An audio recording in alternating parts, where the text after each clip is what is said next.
पगलवा फलवा चाटो है सखी। पियावा पगलवा फलवा चाटो है सखी। दो गलवा नतिया दतिया रतिया काटो है सखी। दो गलवा नतिया दतिया रतिया काटो है सखी। बोलला पे उलटे हमरा डाटो है सखी। ए सखी सुना, बोलला पे उलटे हमरा डाटो है सखी। दो गलवा नतिया दतिया रतिया काटो है सखी।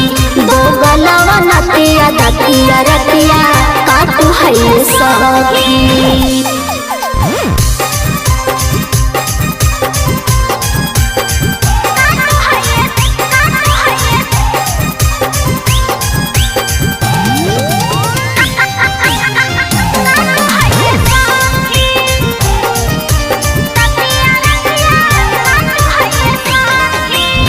बैगन के तैगन बोले आलू के ओल सखी। पियावा हमार मिली गेलै बकलोल सखी। ए सखी बैगन के तैगन बोले आलू के ओल सखी। पियावा हमार मिली गेलै बकलोल सखी। कैलो पे माना नहीं हटो है सखी। कैलो पे माना नहीं हटो है सखी। दो गलवा नतिया दतिया रतिया काटो है सखी। दो गलवा नतिया दतिया रतिया काटो है सखी।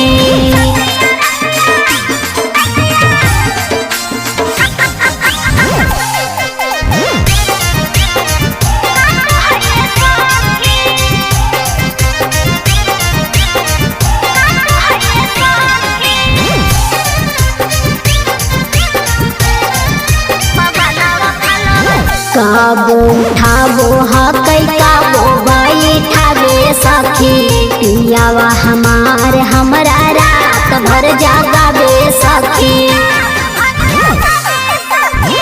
काबो उठाबो हकै काबो बैठाबे सखी।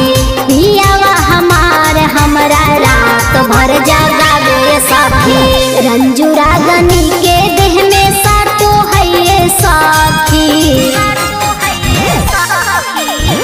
रंजू रागनी के देह में साटो है सखी। दो गलवा नतिया दतिया रतिया काटो है सखी। दो गलवा नतिया दतिया रतिया काटो है सखी। रंजू रागनी स्टूडियो गुरारू।